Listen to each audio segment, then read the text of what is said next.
રામ શબ્દ લખી અને પરિક્રમા કરી તો જગતમાં પ્રથમ પૂજ્ય બની ગયા. આદિ કવિ વાલ્મીકી ઉલટા જપ કરે છે અને શુદ્ધ થયા. પાર્વતી 1000 નામનો સંકલ્પ કરી રોજ વિષ્ણુ સહસ્ત્ર નામનો પાઠ કરે. એમાં ઘરનું દાયિત્વ, ઘરનું કામકાજ ચૂકી જતા હતા. શિવજીએ કહ્યું, દેવી આવું વ્રત તમે રાખો, મને વાંધો નથી, પણ તમે એકવાર રામ બોલો ને તો 1000 નામ બરાબર છે. વિશ્વામિત્રજીએ આ સંવાદની નોંધ લીધી અને એમણે લખી નાખ્યું રામરક્ષામાં, રામ રામેતિ રામેતિ રમે રામે મનોરમે રામ તત્તુલ્યમ રામ નામ વરાનને. વરાનનનો અર્થ થાય શ્રેષ્ઠ ચહેરો, શ્રેષ્ઠ મુખ. આનંદ માની ચહેરો, વર માની શ્રેષ્ઠ. કોણ વરાનન કોણ ગણાય? જેના મુખમાં રામ નામ હોય એ જ વરાનન છે. જેના મુખમાં હરામ હોય વરાનન ન કહેવાય. માટે વરાનને. તો રામ નામ મહામંત્ર છે, રામ નામ પરમ મંત્ર છે, રામ નામ બીજ મંત્ર છે. ત્યારથી પાર્વતી કેવલ રામ બોલે છે અને વિષ્ણુ સહસ્ત્ર નામના પાઠનો એનો નિયમ સચવાઈ જાય છે. સમુદ્ર મંથનમાંથી જ્યારે વિષ નીકળ્યું, સીતાંશુભાઈ કહે છે, યશચંદ્ર એને બહુ સરસ પંક્તિ લખી કે આ દેવતાઓએ દાનવોએ જ્યારે સમુદ્ર મંથન કર્યો ને એના પહેલાનો દરિયો મેં જોયો છે. કવિ સર્જકની રેન્જ તમે જો કે મંથન કર્યું હતું ને પછી એમાંથી બધા નીકળ્યા, પણ મેં તો એના પહેલાનો સમુદ્ર પણ મેં જોયો છે. અને હું મરજીવો નથી કે મેં ડૂબકી મારી, મારી આંખોમાં રત્નો પડ્યા છે. સીતાંશુ એની કવિતાના થોડાક યાદ રહેલા શબ્દો. એક પુસ્તક છપાણું ગરીશભાઈ, એમાં આપણે ત્યાં અત્યારના આપણા યુવા પેઢી પણ આવી જાય. એ બધા જ કવિઓની શ્રેષ્ઠ પંક્તિઓનું સંકલન છે. બધાનું શ્રેષ્ઠ પંક્તિઓ સરસ છે, બહુ સરસ.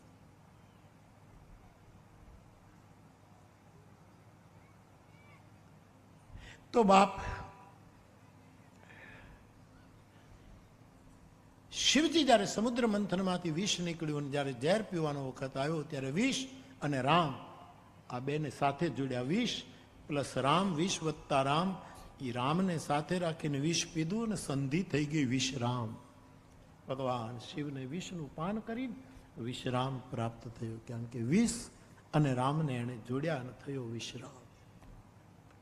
તો રામ નામનો મહિમા. તુલસીદાસજી તો એમ કહે કે ત્રેતાયુગમાં ભગવાન રામ આવ્યા, એમણે જે અવતાર લીલા કરી, અત્યારે કળિયુગમાં રામ મોજૂદ નથી. એનું નામ એ બધી જ લીલા અત્યારે કરે છે. જે રામે કરી તે અત્યારે નામ કરે. રામ ભગવાને સેતુ બાંધ્યો, આજે એનું નામ સેતુ. આ નામને લીધે આપણે બધા ભેગા થયા છે. આટલી સંખ્યામાં આપણે ભેગા કોના નામે? મોરારી બાપુને લીધે નહીં, હરિના નામને લીધે આપણે એકઠા થયા. જે ત્રેતાયુગમાં રામે કર્યું એ અત્યારે નામ કરે છે. ભગવાન રામે ત્રેતાયુગમાં શિવ ધનુષ તોડ્યું. આજે આ નામ મને તમને અહંકારના ધનુષમાંથી મુક્ત રાખે છે, આપણને નિરાભિમાની બનાવે. આખું એક નામ ચરિતમાનસ છે, નામાયણ છે, આખું રામાયણ છે. તો બાપ રામ નામનો બહુ મહિમા ગવાયો છે. મારી તમને વિનંતી, તમારા જે ઈષ્ટદેવ હોય અને એનું જે નામ તમે લેતા હો, તમારા ગુરુએ જે આપ્યું હોય તે પકડી રાખજો. પણ તમારી પાસે કાંઈ ન હોય અને તમે આમ અવઢવ હો કે કયું નામ જપવું, તો વ્યાસપીઠ ઉપર જો ભરોસો હોય તો રામ મહામંત્ર જેવો કોઈ બીજો મહામંત્ર નથી.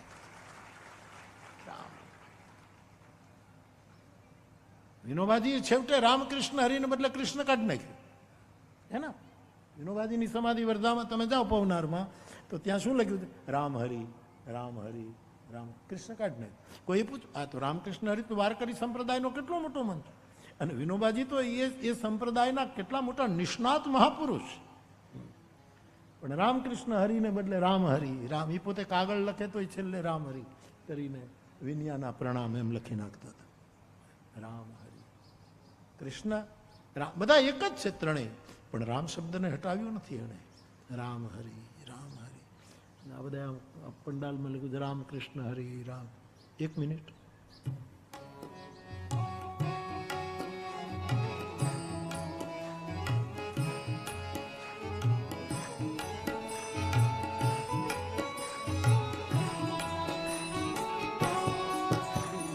રામ કૃષ્ણ હરિ રામ કૃષ્ણ હરિ રામ કૃષ્ણ હરિ રામ કૃષ્ણ હરિ. ગાઈએ સબ ગાઈએ.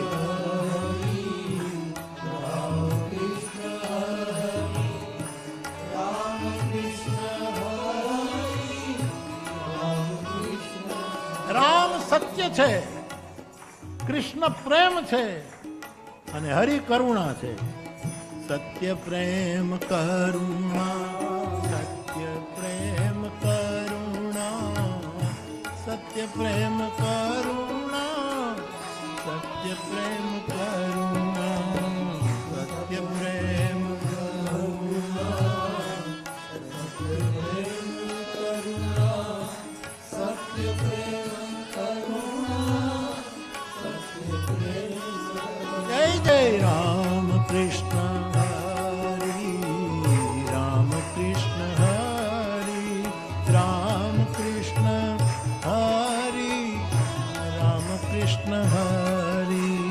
હરિ બોલ.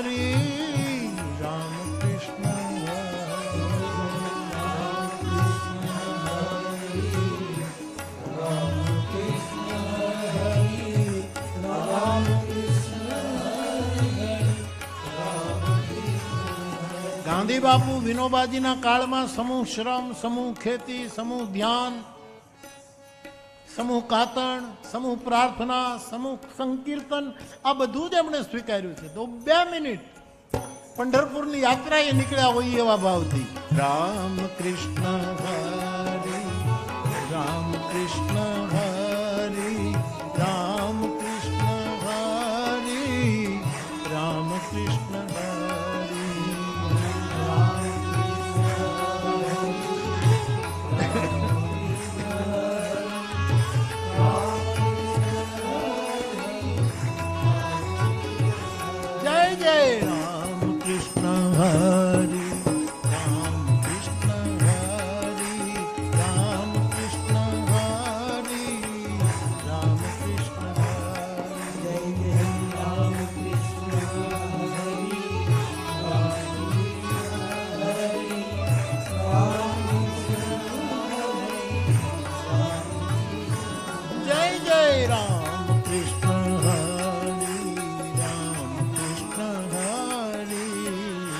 રામ કૃષ્ણ હરિ રામ કૃષ્ણ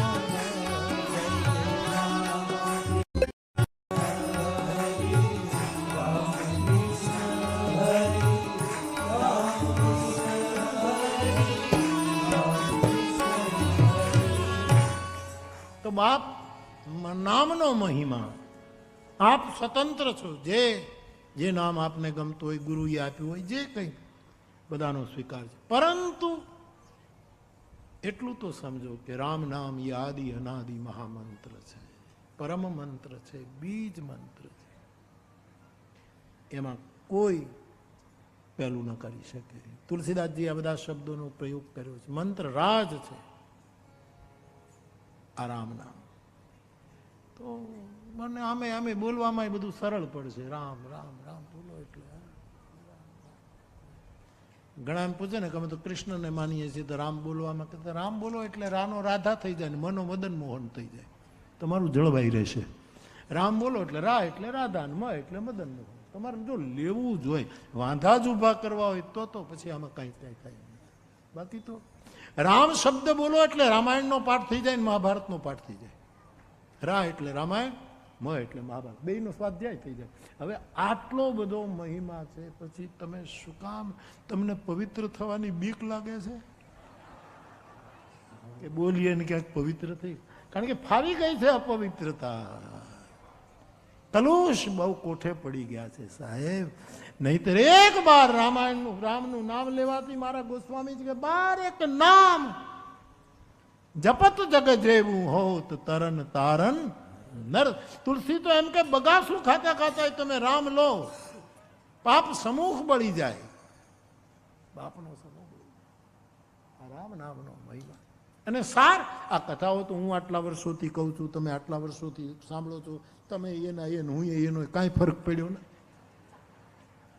પણ કથાનો સાર છે પ્રભુનું નામ, રામ નામ. મેં વારંવાર કહ્યું છે કે આપણે બેગ લઈને રેલવે સ્ટેશન, એરપોર્ટ ક્યાંય હોય અને સિક્યુરિટીને શક પડે તો કે બેગ ખોલો, આમાં શું છે, કાઢો બધું. હવે તો અત્યારે તો જ્યાં જ્યાં ગાડી લીધે ત્યાં બધા ઊભા જ છે, તમારું ખાતું ગાડી ઊભી રાખે છે, પણ ડિક્કી ખોલો, આચાર સંહિતા આવી ને. મને કહે બાબુ તમારે આ કથા આચાર સંહિતામાં આવે તો?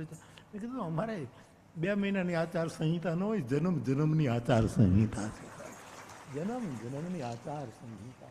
રામચરિત માનસ શું છે? આચાર સંહિતાનું શાસ્ત્ર છે. કેવો આચાર કરવો એનું ભરપૂર નિરૂપણ રામચરિત માનસે કર્યું છે. તો આપણને કોઈ રોકે કે ભાઈ બેગ ખોલો, તમે ચેક કરો, આપણે કાંઈ છુપાવવા જેવું ન હોય, કહી દઈએ ને કે ભાઈ આમાં કપડાં છે, ના છે, ખાલી સિગારેટની ઓલી છે, બાકસ છે. જે હોય એ તમારે કહેવું જોઈએ ને, તમારી બેગમાં જે હોય એ તો આટલું છે. પણ તુલસીદાસજીએ જ્યારે રામચરિત માનસ તૈયાર કર્યું અને પછી એમણે અયોધ્યામાં એને સંપાદિત કર્યું, પ્રકાશિત કર્યું, બરાબર. પછી તુલસીદાસજી રામચરિત માનસ લઈને કાશી ગયા. કાશી ગયા એટલે પંડિતોએ પૂછ્યું આમાં શું છે, ચેક કરવું છે, બતાવો, ખોલો. તો તુલસીદાસજી એક ચોપાઈ કીધી, એહી મહ રઘુપતિ નામ ઉદારા. આમાં ચરિત્ર છે, પ્રસંગો છે, પણ મૂળ વસ્તુ તો આમાં રામનું નામ છે, સારભૂત એકમાત્ર રામનું નામ. આ સાર પકડવા માટે આટલો બધો વિસ્તાર કરવો પડે. મૂળ સાર છે. વૈષ્ણવો ગાય છે, સુખાવસાને ઇદમેવ સારમ, દુઃખાવસાને ઇદમેવ જ્ઞેયમ, દેહાવસાને ઇદમેવ જાપ્યમ, ગોવિંદ દામોદર માધવ. તો ત્રેતાયુગમાં ધ્યાન, સતયુગમાં ધ્યાન, ત્રેતામાં યજ્ઞ, દ્વાપરમાં પૂજા અર્ચા અને કળિયુગમાં કેવલ પરમાત્માનું નામ. તુલસીદાસજી કહે છે, કહો કહા લગી નામ બડાઈ, ક્યાં સુધી નામનો મહિમા ગાઓ. ભગવાન રામ પણ પોતાના નામનો મહિમા ગાઈ શકતા નથી, એટલું મોટું નામ છે પ્રભુ. એમ ને, એટલે એ માણસોમાં અમારી ગણતરી ખરી? કોઈ સરસ કોઈ રસ રસ બધાને કેટલું બધા, સૌ પોતપોતાની ક્ષમતા પ્રમાણે આખો ઉત્સવ સૌનો છે. Ramkatha for the people, by the people, of the people. આ લોકોની માટે કથા, લોકો વડે કથા, લોકોની કથા, એનું નામ રામકથા છે. રામ સૌનો છે સાહેબ. શેરડીનો રસ. પ્રવીણ, ગરમીના દિવસો છે બેટા, એક એક પાવડું અમને પા.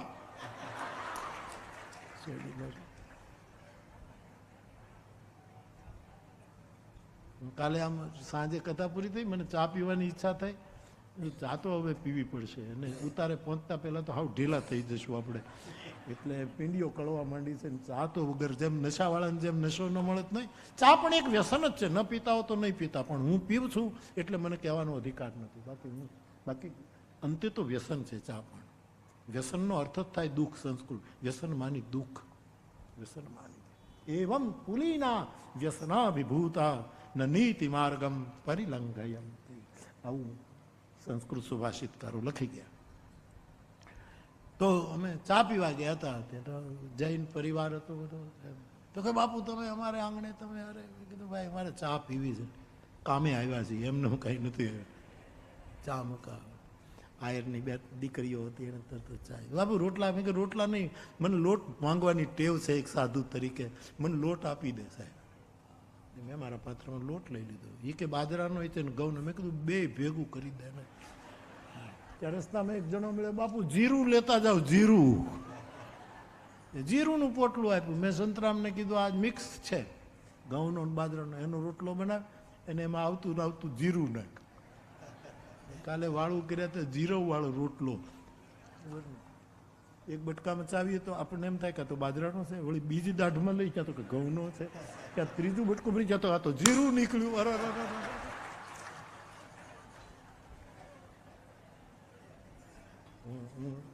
આનંદ વ્યક્ત કરું છું જેણે આ રસનું પરબ ખોલ્યું છે. સૌની કથા છે બાપ, સૌ પોતપોતાની રીતે પોતાની સેવા કરે. તો મારો કહેવાનો અર્થ, રામ શર્મા બાપજી એમ કહેતા હતા કે આમાં બધા નિયમો હોય, અમુક અનુષ્ઠાનો હોય, પછી એનો દશાંશ કરવો પડે, એમાં ક્યાંય ભેદ ન થાય. પણ હરિનામમાં કોઈ નિયમ નથી. તુલસીદાસજી શું લખે છે?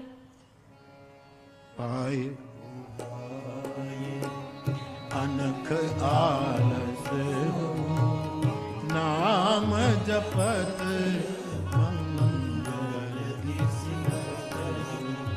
નામ જપત. માનસકાર કહે ભાવથી જપો તો પણ ફાયદો, ભાવ ન જાગે તો પણ ફાયદો, આળસથી જપો તો પણ ફાયદો, બેઠા બેઠા જપો, ઉભા કોઈ પણ રીતે હરિનામમાં ફાયદો છે.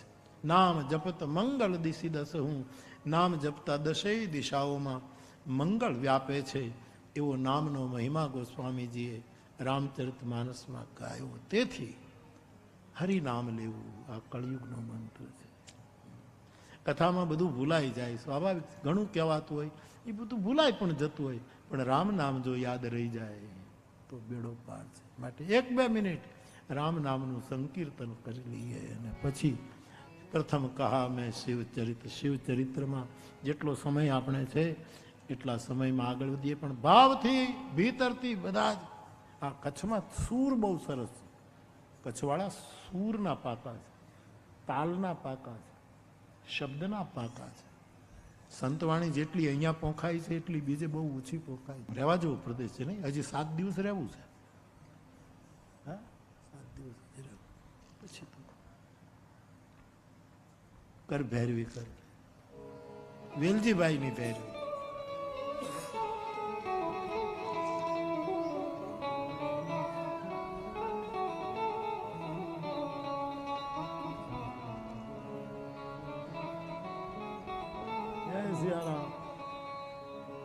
મીઠડો આચાજો વતન,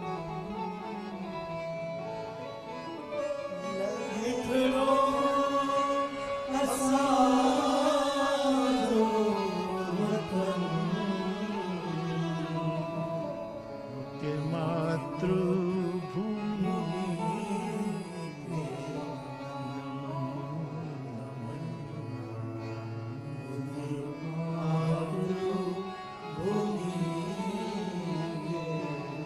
વેલજીભાઈ નો દીકરો, વેલજીભાઈ નો દીકરો. હા, વેલજીભાઈ ની ભૈરવી.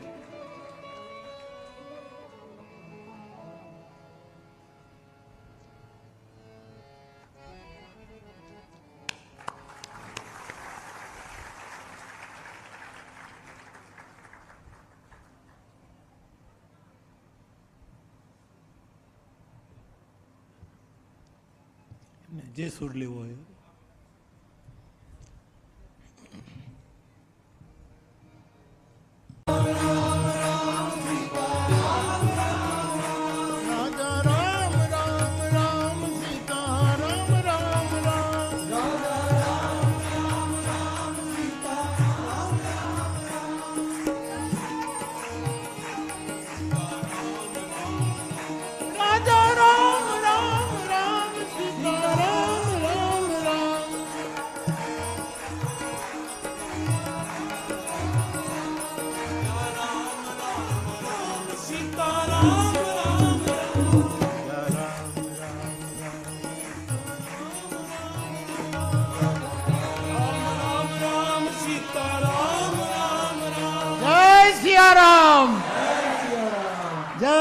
સિયારામ, જય સિયારામ.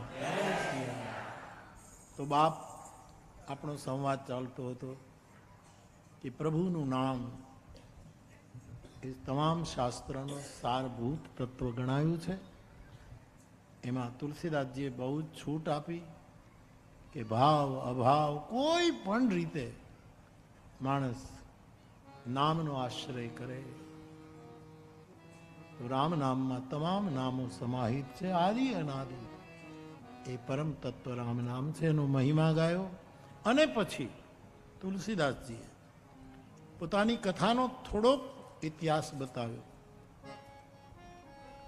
કે સૌ પ્રથમ આ કથા શિવજીએ રચી, પાર્વતીને સંભળાવી. પછી આ કથા કાગભૂસુંડી પાસે ગઈ, એમણે ગરુડને સંભળાવી. પછી આ કથા ધરતી ઉપર શિખરથી નીચે ઉતરી, પ્રયાગમાં યાજ્ઞવલ્ક મહારાજ પાસે આવીને એમણે ભરદ્વાજજીને આ કથા સંભળાવી. અને તુલસી કહે, એના પછી મને મારા ગુરુએ વરાહ ક્ષેત્રમાં, શુકર ક્ષેત્રમાં આ કથા સંભળાવી. એ વખતે મારી નાદાન ઉંમર, બાળકપણું, મારા ગુરુએ મને કથા કહી પણ મારા મનમાં ઉતરી નહીં. તુલસી કહે છે, તદપી કહી ગુરુ બારહી બારા. કૃપાલુ ગુરુએ મને વારંવાર એ કથા સંભળાવ્યા જ કર્યા. ત્યારે મારા મનમાં થોડુંક કંઈક બેઠું. ઘણા લોકો એમ કહે કે એકની એક કથા વારંવાર સાંભળવાની શી જરૂર? અને આવું બોલનારા ઘણા છે, છતાંય વળ્યું કાંઈ નહીં. કથા વારંવાર સાંભળવી પડશે. રોટલો એક જ બે હાથ ભેગા કરીને રોટલો નથી, એને ટીપવો પડશે, એનો લોટ આટો બાંધવો પડશે. એને એમ ભગવત કથા એ પાચક બને, એ આપણો ખોરાક બને, આપણો આહાર બને, આપણું પોષણ કરે. એટલા માટે ભગવત કથા સાંભળવી પડશે. આ ભીડ એકઠી થાય એટલા માટે નહીં. ભીડ મેં 65 વર્ષમાં બહુ જોઈ લીધી. ભીડથી શું લેવાનું? પણ સાંભળતા સાંભળતા સાંભળતા આપણે બધા જ જોઈએ છીએ કે ઘણી વખત મજબૂત કાંડાવાળો માણસ હોય તો એક ગાય નાળિયેર ફોડ નાખે, નહીતર મારા જેવા હોય તો 5-6 ઘા તો કરવા જ પડે. નાળિયેર લઈને મારીએ, બીજી વાર 6-7 વખત મારીએ ત્યારે ફૂટે. એમ સાહેબ, મારે તમારે રામ નામ, રામકથા, હરિસ્મરણ કરતા જ રહેવું પડશે. એમાંથી ક્યારેક જ્યારે યોગ થશે ત્યારે ઘટના ઘટશે. તો મેં બહુ કથા સાંભળી પણ મારા મનમાં ન ઉતર્યું. તુલસી કહે, તોય ગુરુએ મને કથા સંભળાવ્યા જ કર્યા.